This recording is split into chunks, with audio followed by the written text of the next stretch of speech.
Salut les amis, c'est moi Samy. Aujourd'hui, je vais vous lire le livre de Tintin et les évadés du Caraboudjan.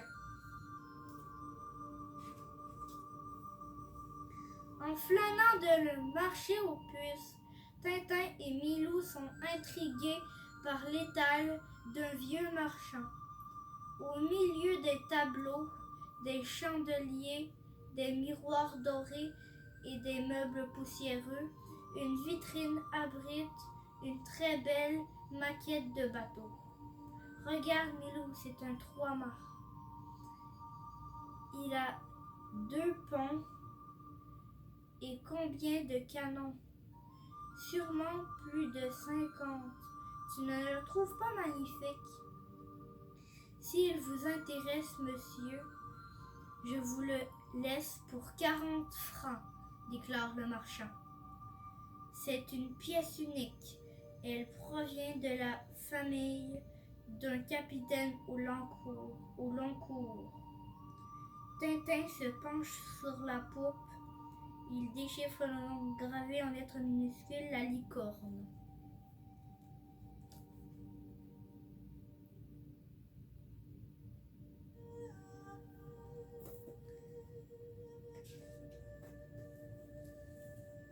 Avec précaution, Tintin installe sa trouvaille sur le buffet du salon.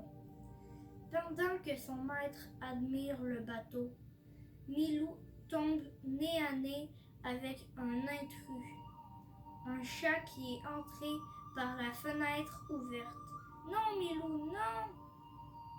Trop tard, Milou a bondi, c'est une course folle. Le chat saute aux lustres, s'accroche au rideau et s'élance sur le buffet pour se faufiler derrière le bateau. Fou de rage, Milou essaie de le suivre et dans un fracas terrible, la licorne s'écrase au sol. À première vue, la seule chose brisée est le mât du milieu. Curieusement, on dirait qu'il est très creux. Que cherches-tu là-dessous, Milou?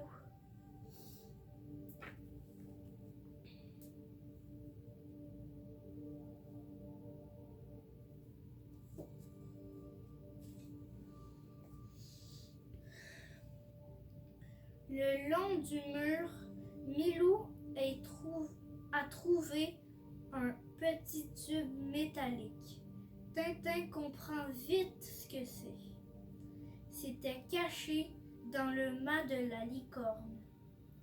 À l'intérieur, Tintin libère un parchemin miniature. Il détache le ruban et à la loupe déchiffre le message mystérieux. 3 frères unis, 3 licornes de conserve voguant de soleil midi parleront. Car c'est de la lumière que viendra la lumière, et alors resplendira la croix de l'aigle. Qu'est-ce que ça peut bien vouloir dire? Tintin saisit son imperméable, le brosse de la main pour ôter les poils de chat. Viens, Milou, accompagne-moi au musée de la marine. Dans le silence de la bibliothèque, Tintin découvre l'équipée tragique de la vraie licorne, une caravelle du XVIe siècle.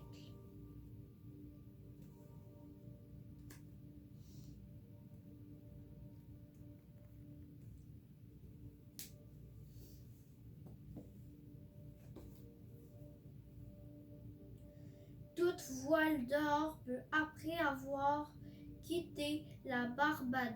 La licorne fut sauvagement attaquée par des pirates sans pitié. L'équipage entier fut décimé au fil de l'épée. Des tonneaux de rhum et de tabac furent pilés, mais jamais on ne retrouva le navire. Que contenaient ces cales? Où est passé son une épave, personne ne peut le dire. Un unique survivant hantait les ports, hagard et défait. François de Haddock, capitaine du navire et château de Moulinsart.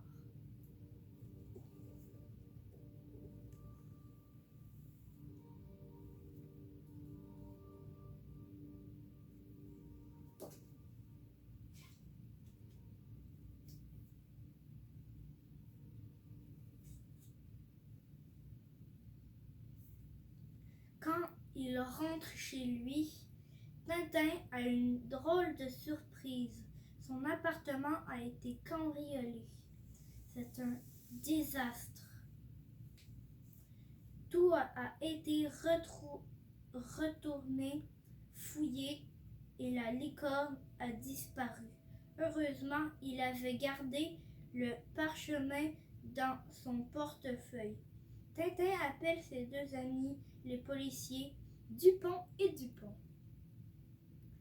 Il veut leur montrer le parchemin, mais il s'aperçoit qu'on a aussi volé son portefeuille. C'en est trop. Tintin va faire sa propre enquête au château de Moulinsart.